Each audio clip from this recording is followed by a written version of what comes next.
So I do this for any type of XLX2 that I repair. For this one, we ended up having a bad damaged PCB. So it looks very ugly, but it's a solid connection.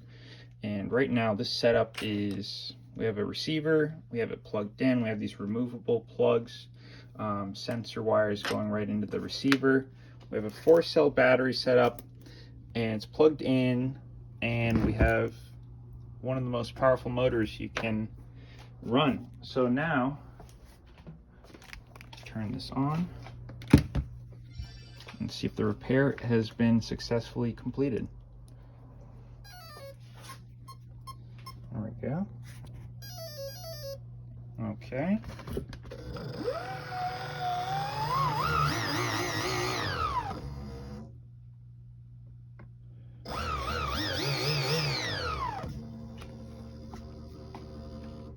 It needs to be calibrated for the remote, but nice.